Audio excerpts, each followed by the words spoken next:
Hey everyone, and welcome back to the Eversio experience for this very special episode. I'm Brandi Garden, the co-founder at Eversio Wellness and passionate believer in the body's natural ability to heal. A little hint about what this episode will be about. And I'm Dr. Desiree Caruso, a licensed naturopathic doctor, wellness educator, and longtime student of the mind-body connection. So, we just got back from a life-changing experience, a Joe Dispenza week-long advanced retreat. And honestly, we are still integrating everything that came through during those powerful 7 days that included over 40 hours of meditation and 25 hours of lectures on neuroscience. We wanted to record this episode while the energy is still fresh to share what it was really like, the science that supports the transformations that we witnessed, how meditation, neuroscience, and even quantum physics are creating an entirely new framework for healing. So, if you've ever wondered whether you can rewire your brain, change your biology with thought alone, or tap into unseen intelligence for healing, you're going to want to stick around for this one. So let's dive in. We are going to start by telling you that we went onto our Instagram page the other day and put a poll out to our community asking, people have asked us a whole bunch of questions seeing that we had been away for a week at this retreat. And we asked people, would you like us to record a podcast episode about it? And the first time ever, 100% unanimous decision. Yes, you want to hear about our experience. And that's why this episode is going to be a little bit different. And let's just start with why Joe Dispenza? Why would we even want to do this? And to be honest, we learned about Joe Dispenza many years ago. For me, it was a podcast sent to me by my BFF, who has always been a bit of a soul teacher, sending me just what I need in the right moment.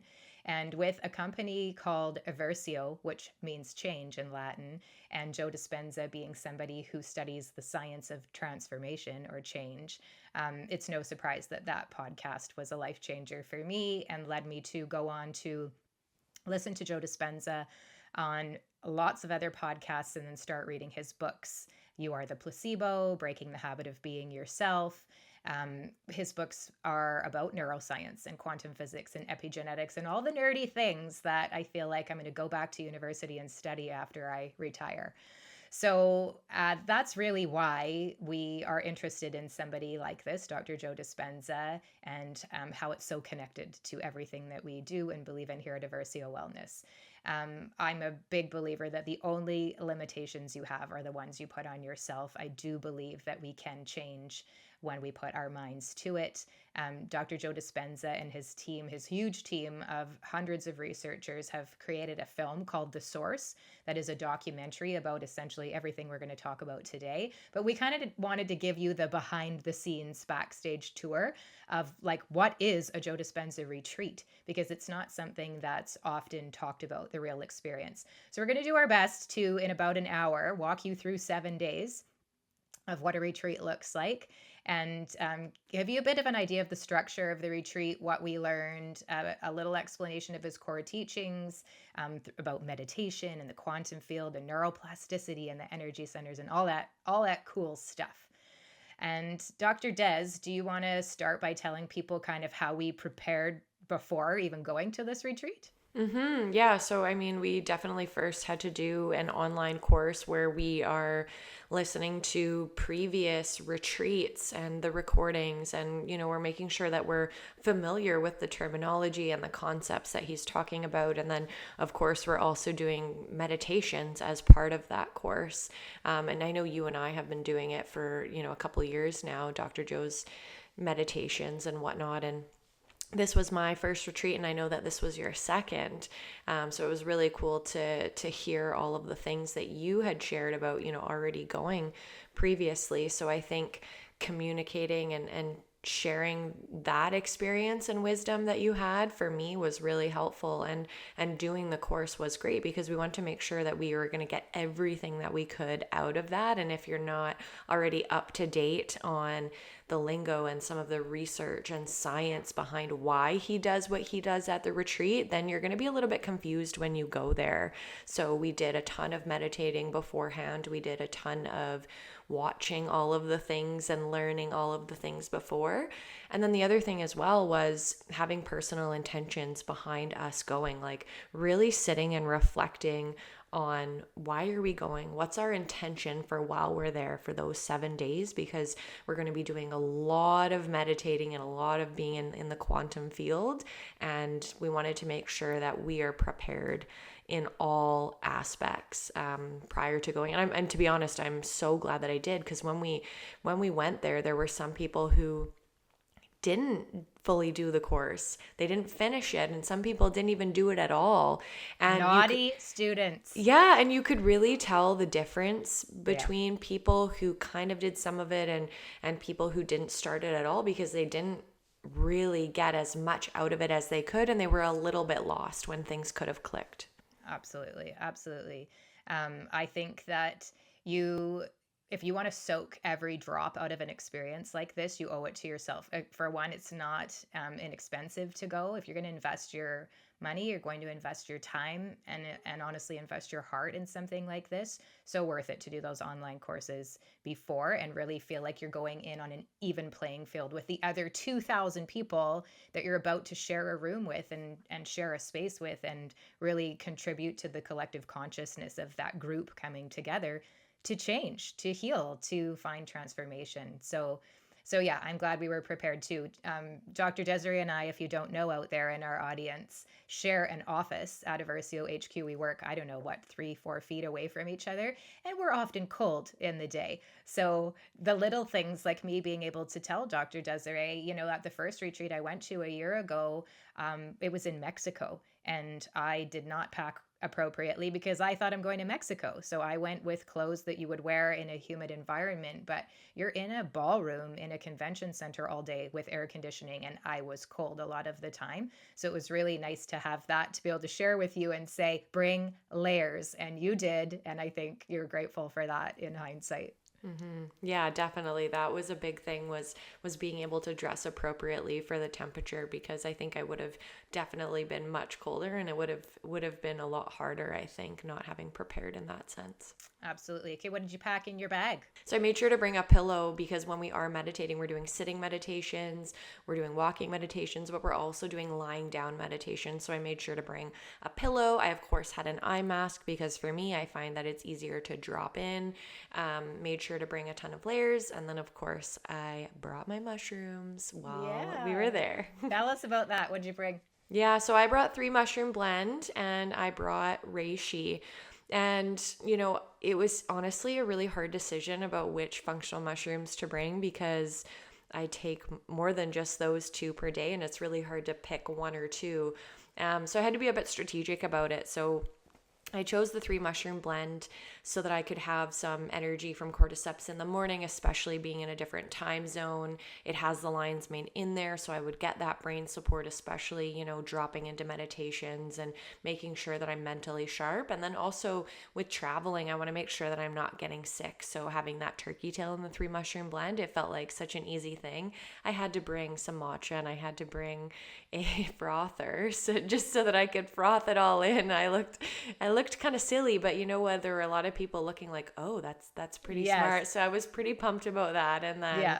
And then making sure to bring reishi in the evening, just to make sure that my sleep was dialed in, and to support my nervous system, to support my heart rate variability, all the things. Reishi is like the queen of mushrooms. And to be honest, if there's one mushroom that I would think of for meditation and going to a meditation retreat, it would be reishi, followed very closely by lion's mane. So I slept amazing. I think I would have slept amazing anyways, but reishi really helped me transition into sleep and being in a different time zone and staying very calm.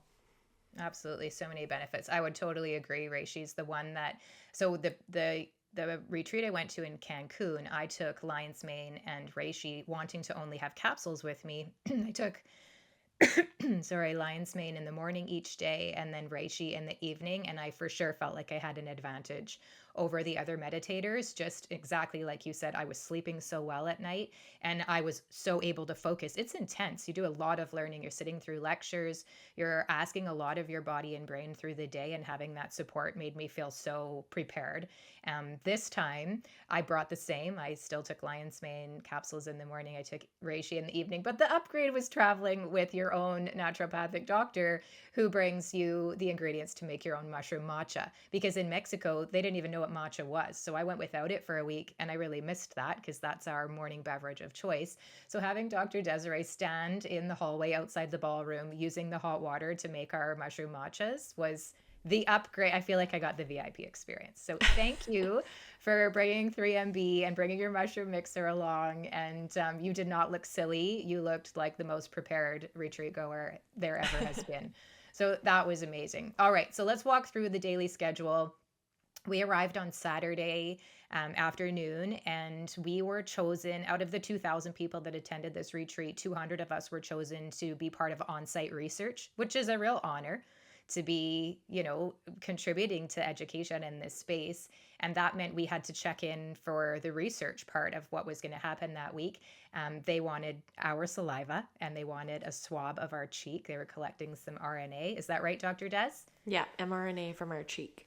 Okay, so they wanted some of our, biology so that they could see if our biology changed over time. So on day one, we answered a bunch of questions. We sat and gave some saliva samples, and then we were set to go on to registration for the actual retreat. You choose a color. We were the blue group. This determines where you're going to sit for the week. We get a cool T-shirt, and we find out that the theme of this retreat, because it's different every time. So last year in Cancun, the retreat was called Illumination, a lot about the pineal gland, and those T-shirts glowed in the dark, was kind of cool. This year, the theme of the retreat was Mind Over Matrix, which when we arrived, we realized this is to do with the movie The Matrix and the talk of us living in the Matrix. And I've actually never seen the movie, and Dr. Desiree hasn't either, but there was a lot of kind of information around registration to do with this theme, this mind over matrix. So that was kind of cool. And we saw these posters with hands, one holding a red pill and one holding a blue pill. And this question of, are you ready to take the red pill, was really the theme of day one. So we go in on Sunday evening and Dr. Joe Dispenza comes on stage, and it's like you're at a party. Everyone's up dancing. The music's incredible. They're building energy in the room. And he starts talking to you about what you can expect through the retreat, but very quickly takes a pause and asks the audience, so are you ready to take the red pill? Now, in hindsight, I have gone and looked at the movie, and I asked Craig, have you seen this movie? Do you know what this is all about? And he's like, I can't believe you haven't seen it. So I'm going to tell you, in case you haven't seen it, that the central theme of the movie The Matrix is that the nature of reality is the illusion of control. And it really explores the idea that the world as we perceive it may be a simulated illusion designed to keep humanity subdued, while a deeper, often uncomfortable truth lies beneath. And if I could describe the first days of the retreat in a word, it would be uncomfortable. Like, there's going to be discomfort if you're doing it right. And we're going to tell you all about that discomfort. So the movie The Matrix really covers the concepts like free will versus determinism, awakening to truth, and the transformative power of choice. And it draws heavily from philosophy and spiritual symbolism to question what it truly means to be free and conscious. And that is for sure what you experience. You're making a choice when you go to a retreat like this. Are you ready to take the red pill? There's a lot of symbolism in that question, and you are making a choice. And truly being free means for us connecting to consciousness and letting go of the program that we kind of run in our day-to-day life, which is really easy to do when you're away at retreat. So I would say the matrix itself symbolizes social conditioning, mass illusion, fabricated reality, media, digital culture, capitalism, what we live in all of the time. And the meaning is, well, many interpret it as a metaphor for waking up from the systems and beliefs that control or limit us. So, one of the most iconic quotes that captures the theme of awakening to truth from the movie, and this is the character Morpheus, says, "What is real? How do you define real? If you're talking about what you can feel, what you can smell, what you can taste and see, then real is simply electrical signals interpreted by your brain." And so much of Dr. Joe Dispenza's work is about how we use our five senses to interpret or perceive this 3D world around us, which is such a small percentage of reality, right? We know that atoms in quantum physics, when we look at or measure or interpret an atom, it is 99.99999% energy. And that means it's less than 0.1% physical matter. Yet that's all we pay attention to with our five senses in the world we live in. What's happening in that other 99.999%, that energy that's out there? This is what we perceive outside of these electrical signals where we interpret things with our brain. And we really got into that. So then this image that if you go on social media, if you go on our Instagram page, you're going to see a video or images. You'll see Dr. Desiree standing between two kind of banners they had up with the blue pill and the red pill. So the blue pill represents comfortable illusion, kind of where we live, staying in the familiar, this controlled and illusory reality. It really symbolizes ignorance, denial, societal conditioning, fear of change. And in the movie, if a Neo takes the blue pill, then he forgets everything. He returns to his normal life, governed by rules and systems and illusions. This is the path of least resistance. It's easy, it's comfortable, but it's ultimately false. And then you have the red pill that we were offered, and this was a metaphorical offer, of course. And it really represents the uncomfortable truth, this awakening truth, the painful process of transformation itself. Symbolizes enlightenment, freedom, the courage to face reality as it really is, not as we wish it to be. So taking the red pill leads Neo to the truth about the matrix, that is, reality is a simulation, and his mind and his potential have been imprisoned. So this initiates a really painful but liberating journey of self-discovery for him. And I could say that Dr. Des, you and I also had a real journey of self-discovery there, because we did say, yes, we'll take the red pill. We make the choice to make the best out of this week away. So I think in a wellness context, you can think of the red pill as the choice to heal disease or heal trauma instead of repressing it or masking it. It's a challenging of the cultural norms around success, beauty, or health. Taking the red pill can be a practice like meditation, where we're accessing higher awareness to explore our consciousness. And we're really choosing to question the normal path and live a more aligned life with your soul or your purpose. Morpheus also says, all I'm offering is the truth, nothing more. So I feel like we went there to find a little bit more of the truth. And I really feel like we're still glowing. I actually feel like the vibrations as I'm talking about the retreat, still my cells are vibrating. Big thing for Dr. Joe Dispenza is he repeats all of the time that 90% of the thoughts that you think are the same ones you had the day before. That thoughts become feelings, and feeling the same emotions signals the same genes. Creating new emotions with thought alone can signal new genes. And that was my intention. So, I'm on a path of healing. I'm on a path of trying to live a life that will require nothing outside of me to help me with an autoimmune condition that really started in my teen years. And I have chosen not to take any pharmaceuticals, haven't for almost 5 years now, not have any surgeries, and just really allow my body to heal naturally. But that really requires me to be the boss of my thoughts and the boss of my emotions, so that I'm not signaling the genes that got me into the autoimmune mess in the first place. So creating these new emotions with thought is something I do every single morning in my meditations, so that I can signal new genes that keep me well and allow me the vitality that is my goal. So that was really day one, was understanding why we're there, what's going to happen there, and this big theme of stepping outside the matrix for a little while. Yeah, and then we moved into day two where the theme was really unmemorizing the past, and now is the new later. Like, we say all the time, I'll do it tomorrow. It's a tomorrow problem. Or, I want to do this, or I want to start this habit. I want to be my best self now, whether it's exercise, food, whatever it is, meditation, anything. We always say, I'll do it later, or I'll start tomorrow. No, there is no other time but now. And really, to be a new person and to be the best version of yourself and have all the things that you want and be all the things and person that you want, you have to unmemorize the past, right? Just like you said, with 90% of the thoughts you think are the same ones that you had the day before, it's just conditioning, right? It's just constant conditioning. And Dr. Joe often says too that 95% of who we are by age 35 is a set of memorized beliefs and emotional responses. That's not personality, it's programming, and we can rewire it. So the biggest thing that he shared was recognizing our subconscious programs and emotional addictions.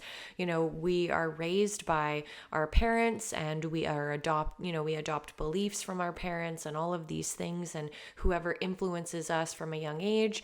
And as adults, we have the autonomy to change those programs, right? We have a canvas with all these colors and brush strokes on it, but we are able to take them off and create a blank canvas of who we want to be.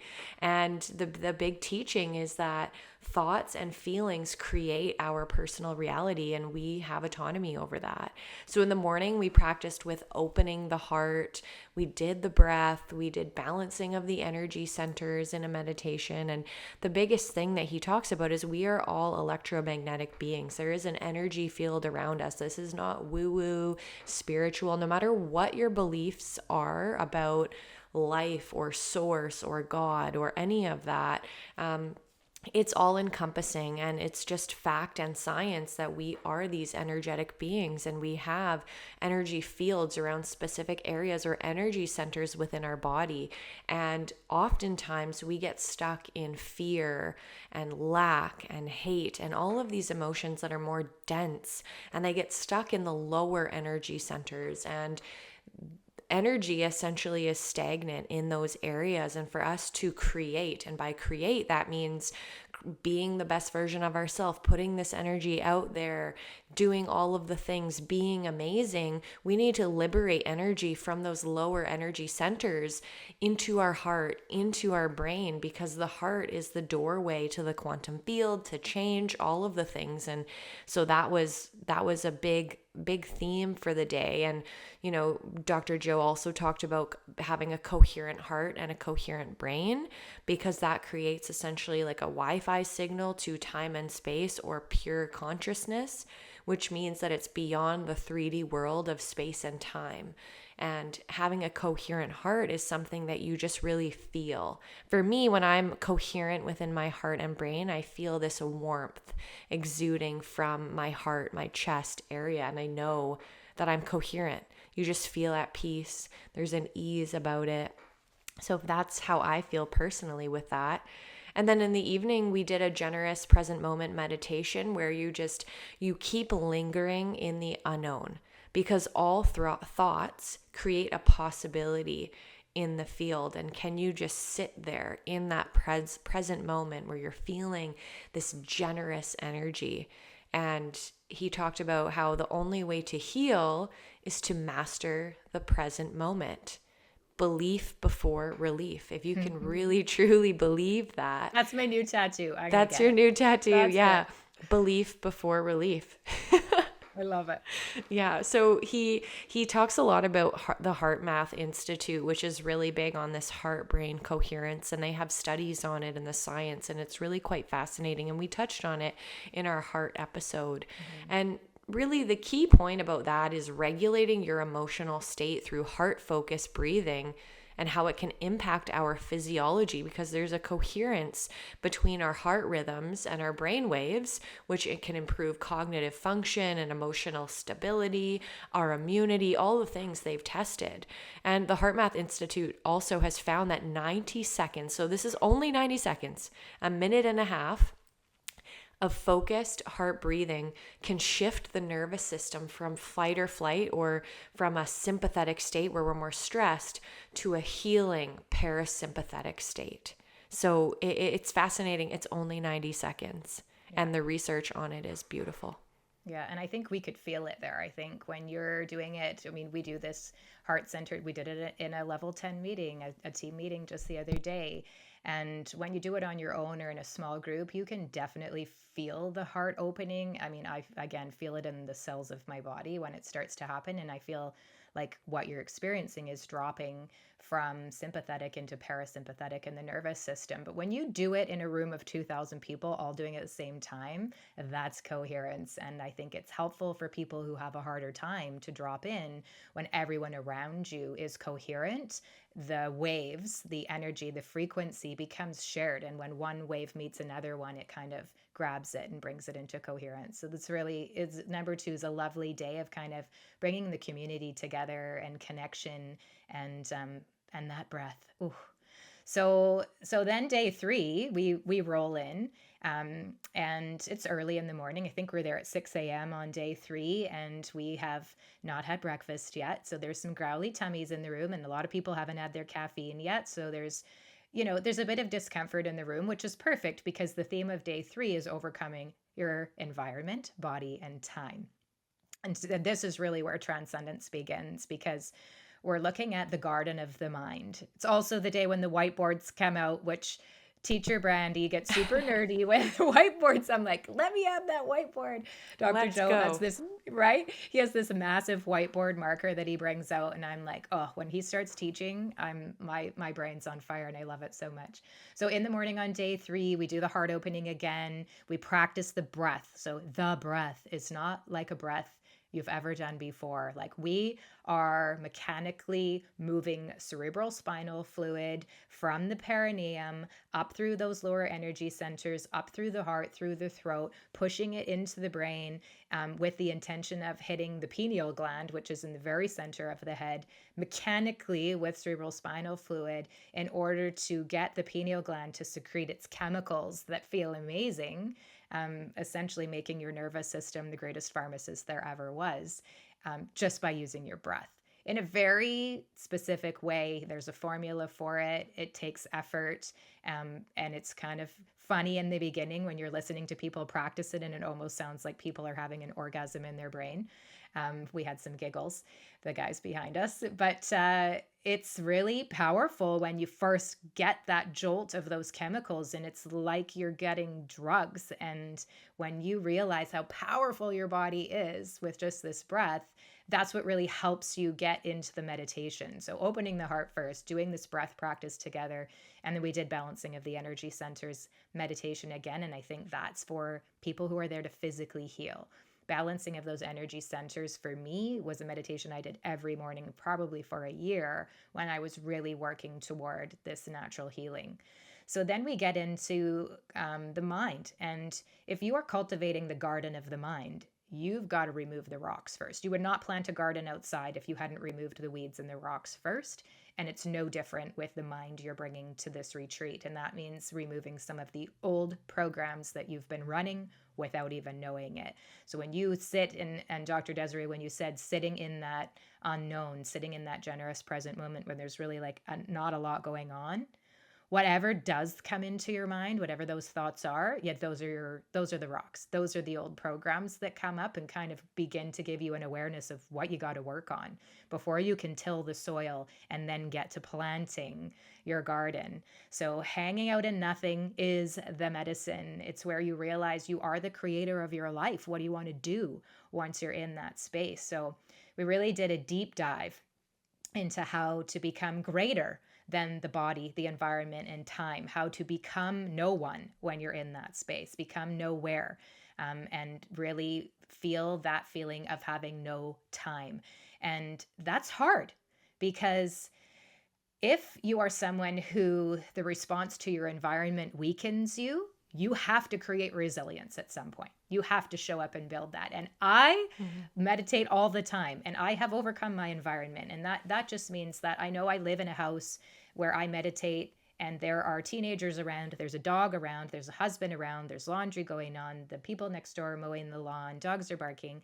That's the environment around you. And if you're going to say, well, I can't meditate because these people are around and there are sounds, well, get over yourself. You need to create resilience against those things. Getting over your body or becoming greater than your body means if you can't get your body to sit still, like I just can't sit still anymore. I've got to move. I've got to itch. I've got to stretch. My back hurts. I have to go pee. That is not being greater than your body. And you have to treat your body like an animal. Dr. Joe says, stay, sit, stay, and what he means is that you've got to really tell your body you're going to feed it later. You're going to give it caffeine later. You're going to let it lie down later. But right now, it's not the boss of you. And you really have to pull the mind out of the body and overcome and create resilience to all of the urges of the everyday when your body kind of gets what it wants. You have to go to the bathroom, you go. It's hungry, you feed it. It's tired, you let it sleep. And that's not happening in a meditation. And then time. When people hear that we're going to tell you about it, one day during this retreat, we're going to do a 5-hour meditation. People think I can't do that much time. You have Mhm. to let go of what time feels like for us because the truth is there really is no time. We'll tell you what we mean by that. But this day was really spent on overcoming those things. And I know that at one point I could kind of start to feel where my body ended and space began, and it was so wild. So that comes from a shift in the brainwave states. Meditation is moving us from beta, where we are right now, kind of alert. We're having conversations, we're learning. If you're in high beta, you're stressed. Mid beta is where we're kind of doing the thing at work. Low beta can just be going through the day, doing the dishes, whatever. We want to move out of that and we want to move into alpha or even theta. And these are the more creative healing states of consciousness, brainwaves that are starting to move a little bit faster than the low vibration that you talked about that comes from these lower energy centers where feelings of lack and scarcity and grief and shame and guilt and anxiety and all of that lives in this low vibration, and we're just starting to bring those waves up. And if you can get to gamma, which is the highest of the brain waves, gamma is where you would sit if you were having a psychedelic experience. This could even be associated with transcendence, a mystical experience, without consuming anything. So when you start to move through the brain waves, when you go from beta and you drop into alpha, and then you drop into theta, and you don't want to drop into delta because then you'd be asleep. So you got to keep your body out of that.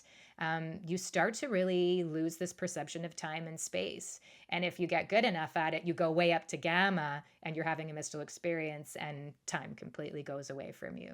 So being in that state in alpha or theta is really the perfect place to start. And from a neuroscience perspective, stepping into the unknown in that state is really what allows the brain to become more plastic. This is where you can change your brain. And if you're wondering if this is all, brandy woo woo, no, a Harvard study in 2011 showed that consistent meditation reshapes brain regions associated with memory, self awareness, and stress regulation. Which, if you're someone like me who's trying to heal, or you have anything to do with an autoimmune disease, there's probably some stress regulation to be done connected to your disease.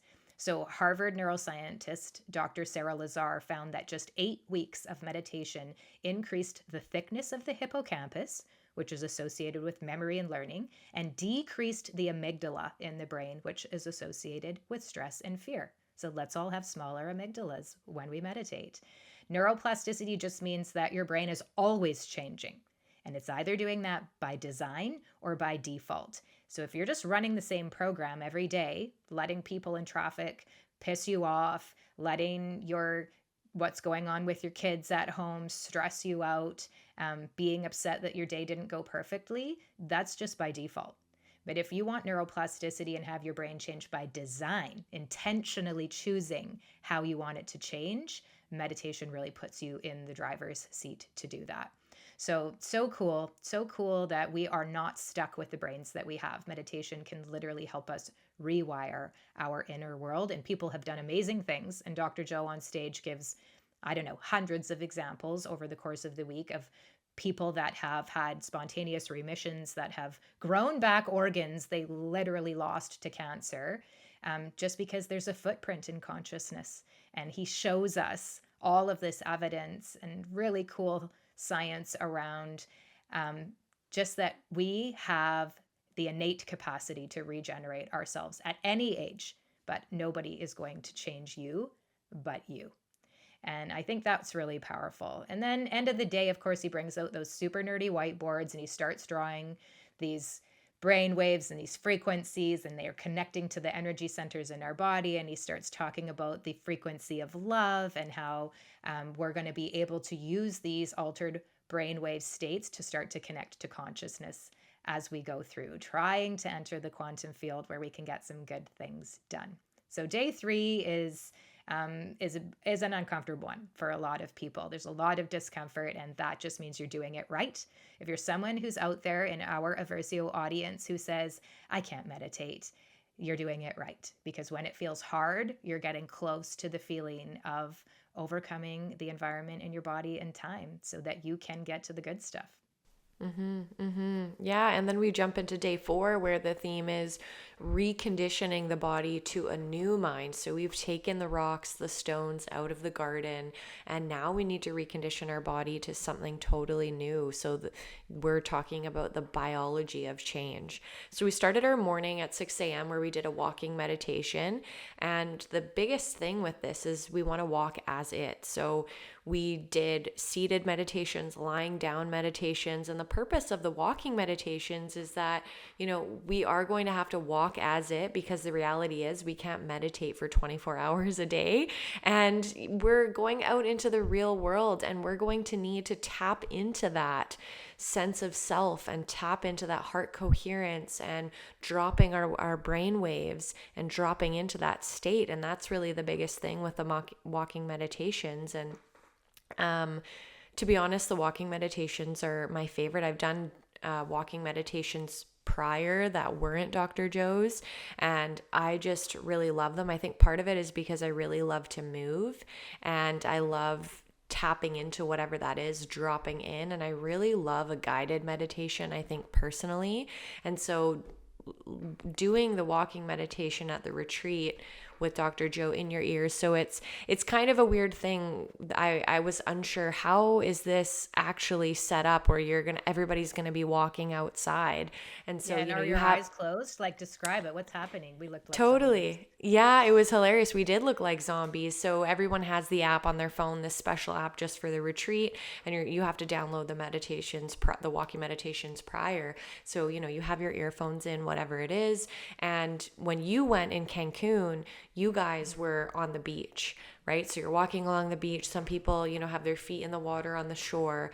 Well, we were in Dallas, Texas, and there wasn't a beach. So at this huge... No, so, we were at this big resort, essentially, and so they closed the bridge, and we were essentially just doing loops on a bridge, walking outside, and I thought it was awesome, and it was really, really great. And so your eyes are open, but you're listening. And then at times throughout the meditation, you have to stop and you're focusing on your heart and heart coherence. And so then at that point, your eyes are closed. And then there are different times where then again, you open your eyes and you start walking. And then there are times where you're laying down. So I know you ended up in the grass somewhere. There were other people in the dirt with the shrubs. I was in the middle of the road, just, laying down during the meditation. I'm just totally dropped in. I'm in the optimal brain state, having an amazing walking meditation, overcoming your environment, because there is no way I would have ever in my life laid on the road, ever. Like, for me, that's dirty or whatever. Why would I lay in the road? And it was beautiful. I had no sense of where I was. It didn't matter. I'm just there. And it was a really, really beautiful experience to have that. And it was kind of cool. And I'm sure it was funny, all the security guards and the police who kind of blocked off that area so that no cars would come there. we totally looked like we were possessed, and we're just, we're there, our eyes are open, but it's kind of like being zoned out in the sense where, people around you are walking and you see them awake, but they're zoned out and they won't make eye contact with you. So I'm sure it looked really hilarious to see these people walk by, but it was a really cool experience. And throughout the day as well, we heard from Dr. Hemal Patel, who has a PhD, and he's in the Department of Anesthesiology at UC San Diego School of Medicine. And he's a big time researcher with Dr. Joe. And he talked about microbiome research and how, everybody who leaves these meditations, these 7 days at a retreat, they have about a 30% change in their microbiome. And he had this long list of measured biological changes after just 7 days at a retreat, which was very, very fascinating to hear him list all of it out. And he even said, I'm a skeptic, and I'm still have this level of skepticism as a researcher. You need to have that. And he goes, I don't know, like, we're just going to continue to test and test and test. And he, is proven wrong in that sense with this skepticism, and it just blows his mind. And something that he said really resonated with me. And he goes, do you need a different drug for every disease? Or is there one thing that can change something in every disease? Meditation. Yeah, absolutely. Meditation. And he talked about his favorite benefit of meditation, which was the increased ability to stay focused amongst the chaos, because life can be chaotic. And it's cool because as well in the research, we can create our own pharmacology where we can make our own opioids, and they have tested it and studied and done the research for it for, other retreats where they had these individuals who were part of the research study, just like we were, but for, a different study. And they found that 80% of people at the retreat have less pain after. And it was proven through clinical testing. Crazy. There are 2,500 drugs that big pharma makes that we can make on our own. And they've tested. And just part of the testing too, they said like there's an insane concentration of melatonin at the end of the week just because we're changing our biology. How cool is that we can change our biology, and they've actually measured that these levels are different. We're making our own opioids. So to me, the research part was very cool, and especially for those who maybe still had a level of skepticism while they're there and didn't fully understand meditation. They're there to change themselves, to become a better version of themselves at a retreat like this. But until you actually experience it, I think, can you really fully encompass and embody that belief and buy-in. So in the afternoon, we did this, Dr. Joe talked about space-time versus time-space. So currently right now we're in this 3D reality, which is unlimited space, and he calls it space-time. And then he differentiated that between time-space, which is a 5D reality where there's unlimited time, right? And we can think of it, when you're so zoned in on a task where you're just doing and being, and feels like time stands still or doesn't exist. It could be 3 hours, it could be 5 minutes. It's just this beautiful moment in flow. And in 3D, our brain is filtering out 99% of reality so that we see what we want to see. And we can think of this with the reticular activating system. If you think, somebody points out, hey, there's a yellow car. Now you see a yellow car everywhere you go because it's been pointed out to you. So we see what we want to see when we focus on certain things. Whereas in 5D, you can experience with your senses. There's more information there than you can imagine because everything is connected. You have the past, present, future all at once, where time is infinite and it's all happening now. And then I know, Brandi, you touched on the pineal gland, but he really talked about how the pineal gland is this biological timepiece that allows us to travel through time, because as we're drawing the cerebrospinal fluid up into the pineal gland is what releases these endogenous molecules that can allow us to travel through time by secreting these things. And so a coherent brain with electrical energy and this coherent heart and magnetic energy where we're drawing this experience to you is a beautiful thing. There was this one experiment that he talked about with these baby chicks, and I think it was some sort of robot where these chicks were hatched with this robot. So they were bred to believe that this was its mom because it's around it. And when this robot is going around in an area and the baby chicks are on the side outside of that space, and for them they're putting this love out because it's their mom, right? They're putting this energy out, and this random robot is going in all these different directions. They found that it was going in areas that was closest to the chicks without actually being influenced physically by it whatsoever. So it just goes to show like this energy and intentions and perceptions, they can draw our future to us. Yeah, I love that experiment, and maybe we can put a link to it in the show notes. It's a really cool thing to see for the non-believers. When you said in the very beginning, we all have an electromagnetic field around us, and that electricity is the brain, and that magnetism is the heart. And when you get both of them going, and you're creating this field and growing this field around you, and imagine if everybody on the planet did this. We would just be drawing future us, what we want, to ourselves all the time. Like those baby chicks were able to draw a robot that before the baby chicks were placed beside the pen, this robot was designed to travel throughout the pen in random directions. So it was hitting all sides, all corners, equally kind of covering the entire surface space of this pen. But when they put the creative baby chicks beside, and the baby chicks believed that was their mom, their coherence in their heart, their magnetic energy really altered this robot, this machine, this computer. And you could see that it wasn't random anymore going all over. It was being drawn in. It's a machine. It's a real thing. You have a magnet inside of you. It is your heart. And when we all start using them more, it's going to change the world. So day 5 was all about that, creating this new future and living in the future now. Living in the future now, being grateful for what you want ahead of receiving it. And we live our lives like this every day. This is how we built our company. This is why I think I am living a life of what I really believe is true abundance. This is what I wrote about in my book. And I think when you change the field, everything gets really good. And it was really exciting on this day because Dr. Joe gets super duper nerdy, like Brandi Garden level nerd, when he brings out the quantum model of reality, and he starts to talk about the observer effect. And he cracks out a CIA document, a declassified CIA document. I mean, Dr. Des, you and I looked at each other when he popped that up on the screen, and we were like, shut the front door. Seriously, I think my jaw was on the floor. I looked at you and I'm like, Brandi, is this happening? Oh my God. Link. Get the link. We're both like writing down. So you know we have the link. We'll put it in the show notes for you.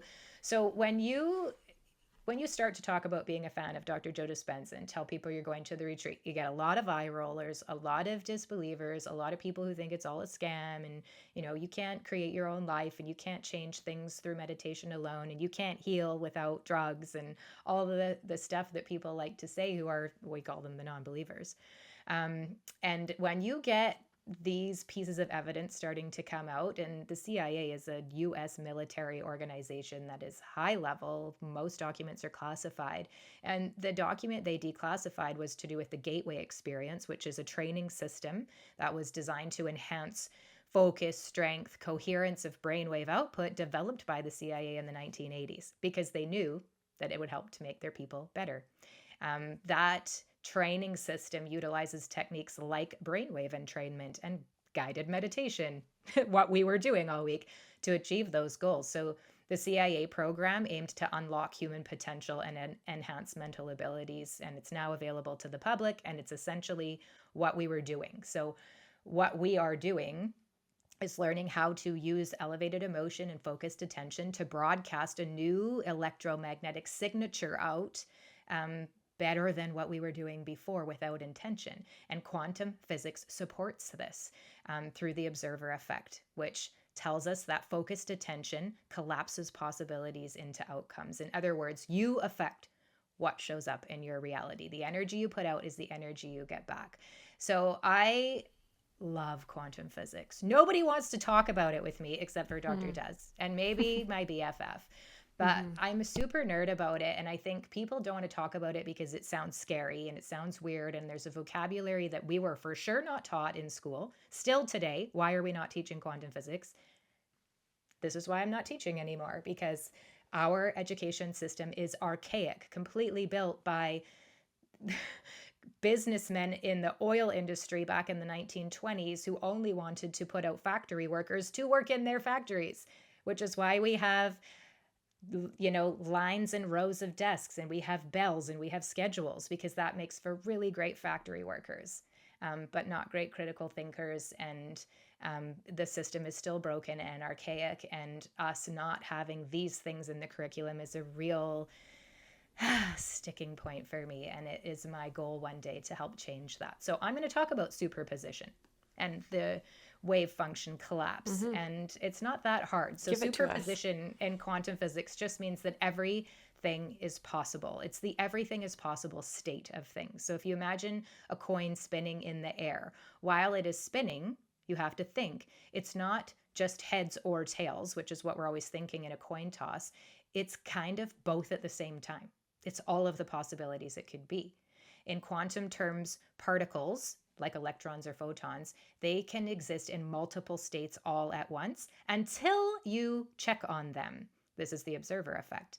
So it's called superposition, that the particle is in all possible states at the same time. There's a really famous experiment that's used when people teach quantum physics. It's kind of absurd, but putting a cat in a box and shutting the lid with a 50-50 kind of chooser of alive or dead.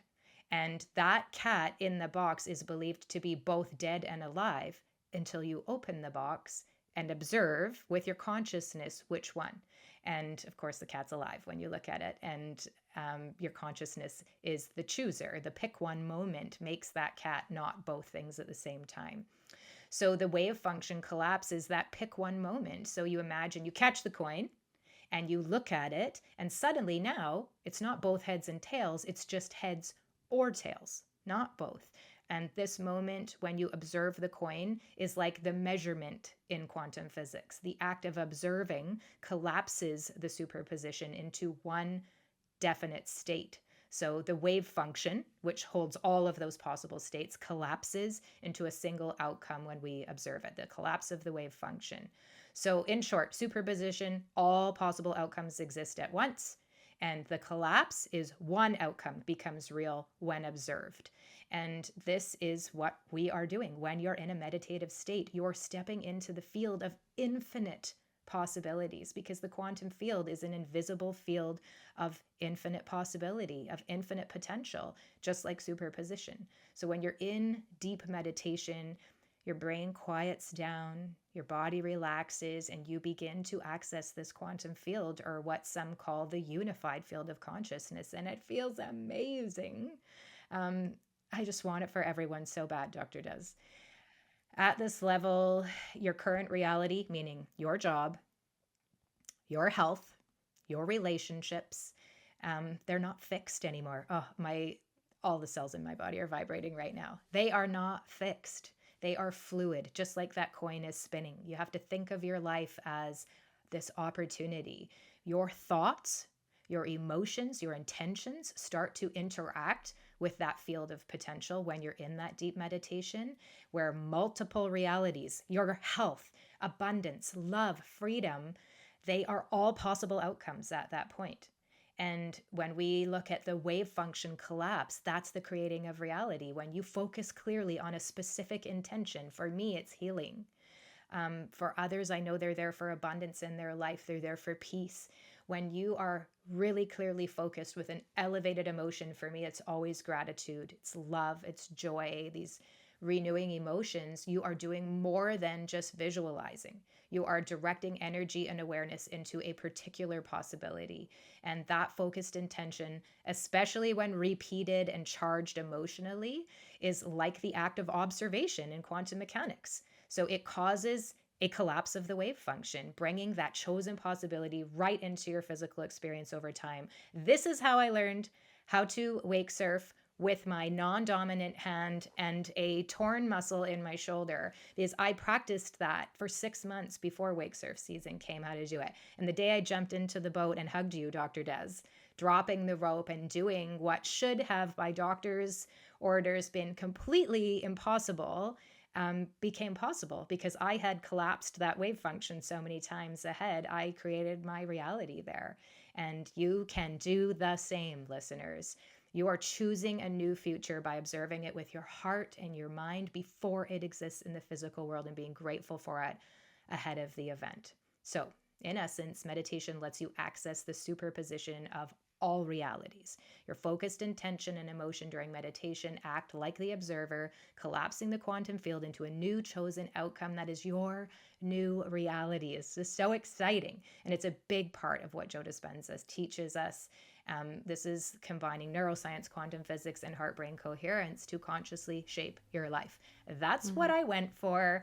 That is what I got. That is why I would go back 100 times. That never gets old. I do it every single morning before I start my day, and I want it for everyone. And that's day 5. That's a big day. It's a big changing day for people to step outside of the things we are taught in school or by our parents or by the government. We certainly aren't taught these things, but go read the CIA document and you can see that they know about it. They know this is possible. They're using it.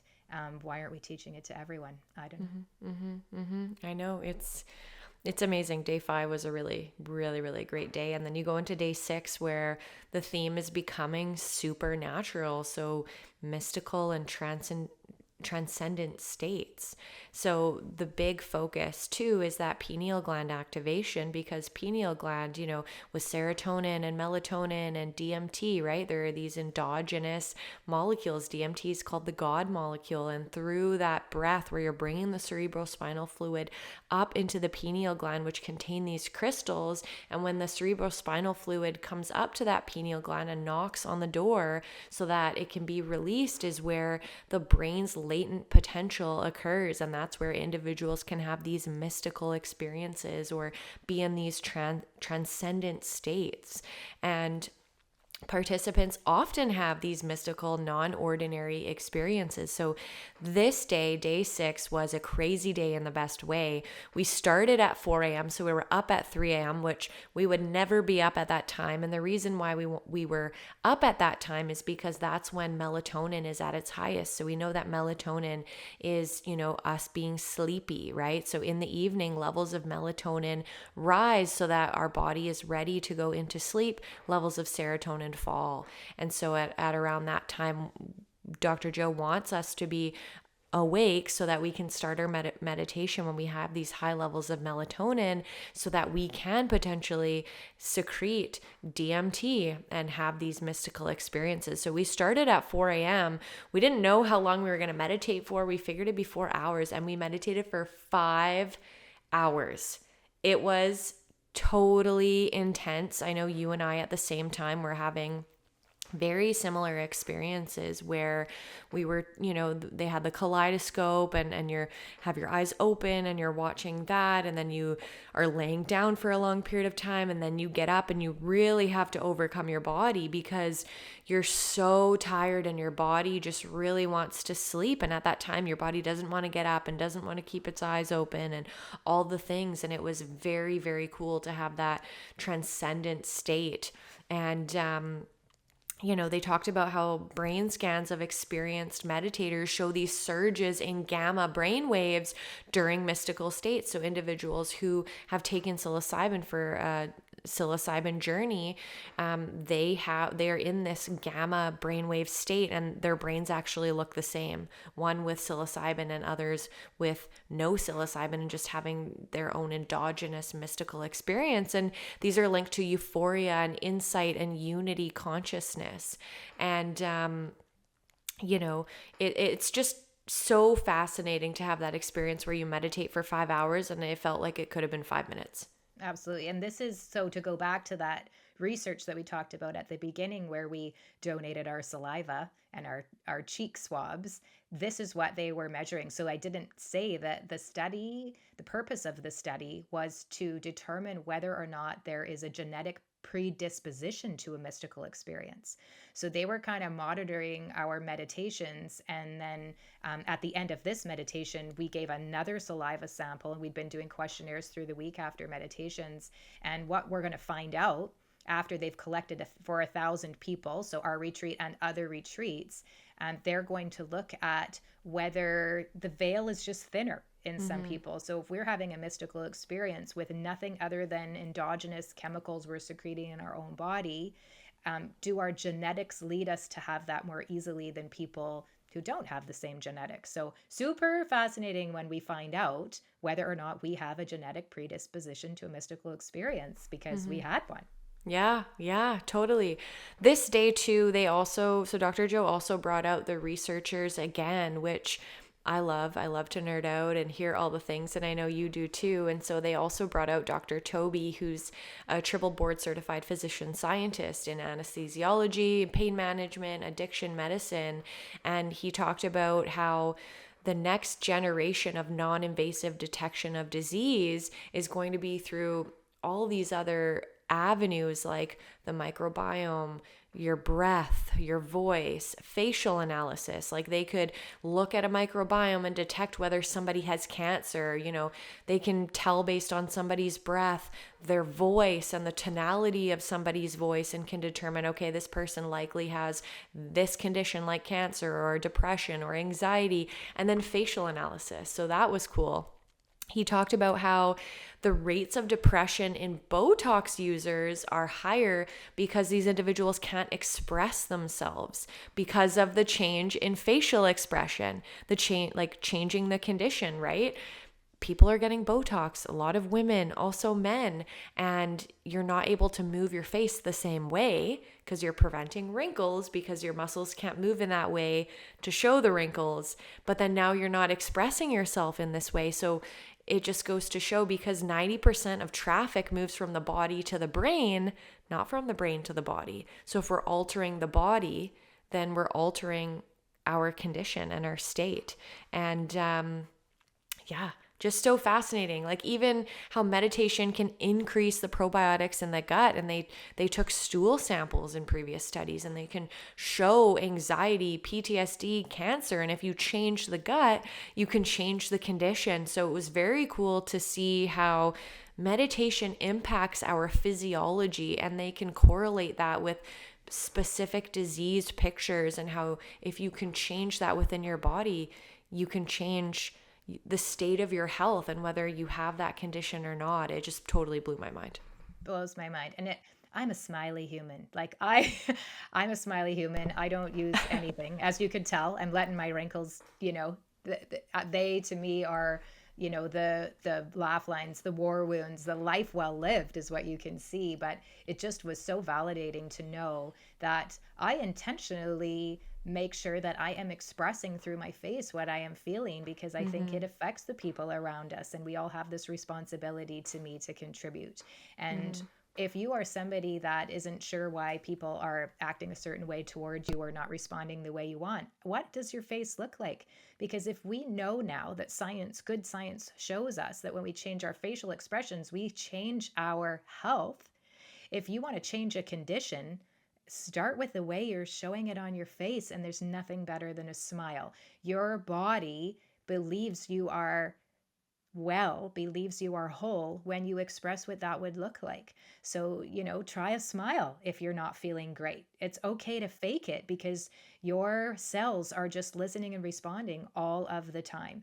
So that was a cool day. And I love it when the doctors come on stage and everybody just goes like, this is not pseudoscience. This is empirical science. There's no guessing it. These are published studies, tons of them. And it just makes you feel like you're part of something amazing. And then you get to day 7. It's the last day. It's a bit sad, and it's a real integration day. We do another walking meditation, walking as your future self, super empowering. We're all laying in the grass, high as kites on nothing other than chemicals we've created inside of us. The big theme is this: believe, behave, become. You have to really believe that you are future you, and you have to behave like that. And I mean, this is the day that I could not hold back the tears on the walk. Whew.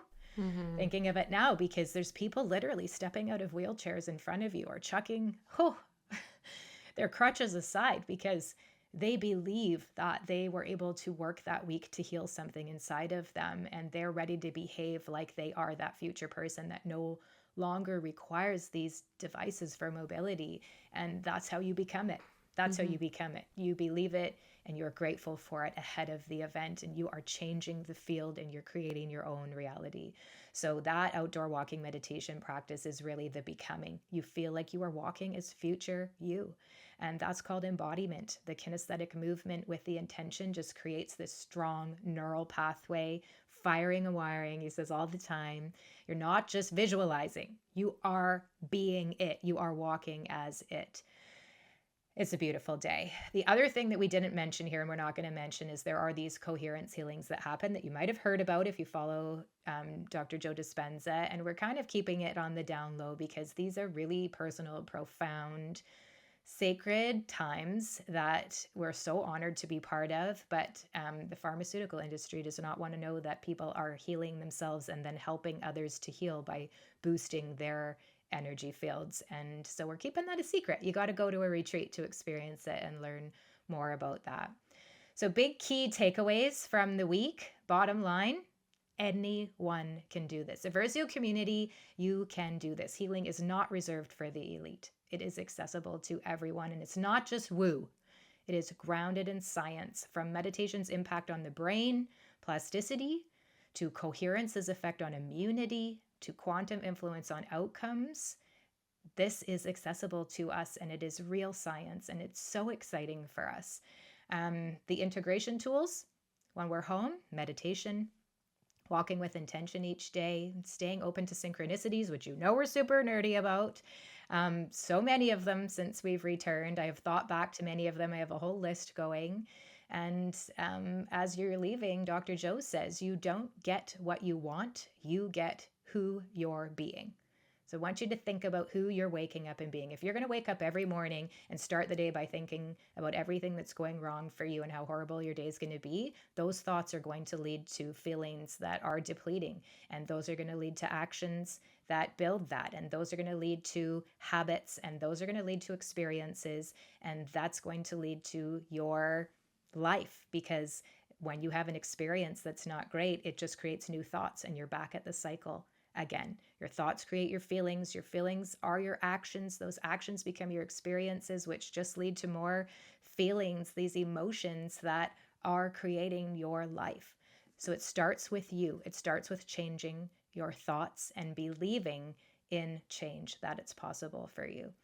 It's powerful stuff. It's powerful stuff.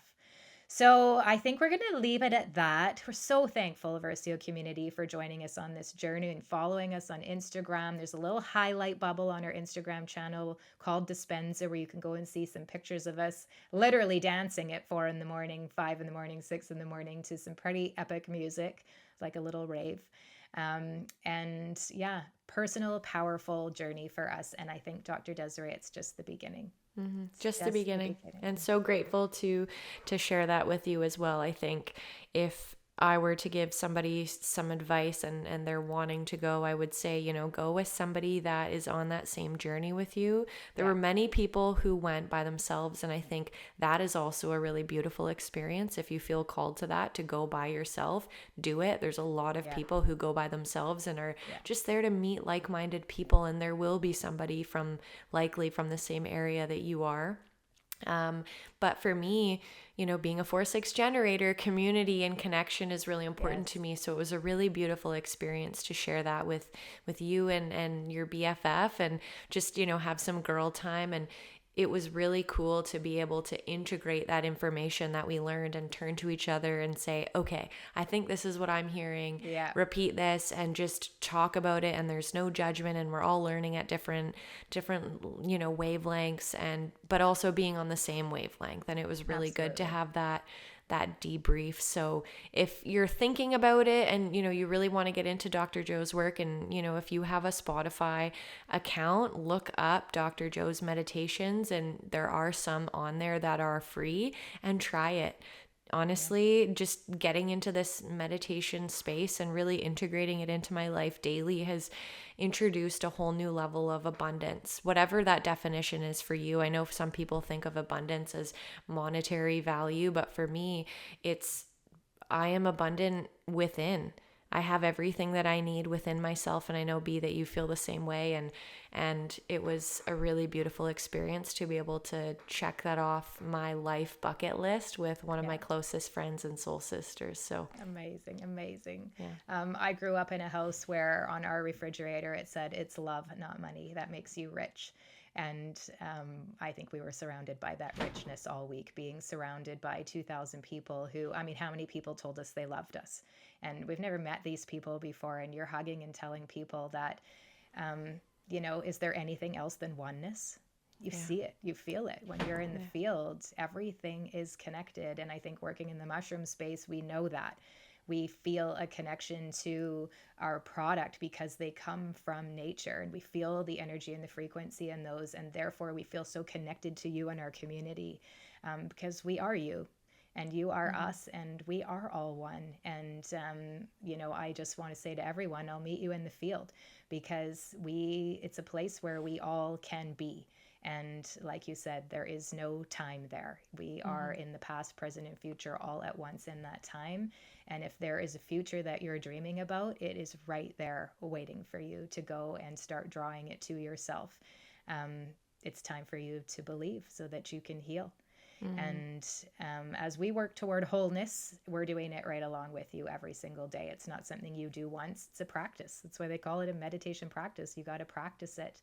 And don't give up. And don't give up. And if you loved this conversation and you're learning something new here that's interesting to you, please share this episode with someone you love that might benefit from it. Somebody that could use some abundance, some healing, some work on relationships, whatever it is you're working on. It doesn't have to be the same as the person sitting beside you. We all went with our own intentions, and I'll be personal and tell you what I say when I'm dropping into that state is that I am a healthy genius with infinite vitality. And I've been saying that for years. That is who I am choosing to be. And when I look back at video of myself or pictures 6 years ago, I have drawn a healthy genius with infinite vitality to myself. I'm learning new things at almost 50 years old that I never would have considered even attempting to go after 10 years ago, 5 years ago even. So choose who you want to be, go after it, invite someone else to hear this episode, someone who's ready to heal themselves. And we're going to drop a bunch of information about Dr. Joe's work down in the show notes. Tell us what you think and come back and visit us next time. And until then, we're always sending you so much love and light. Be well.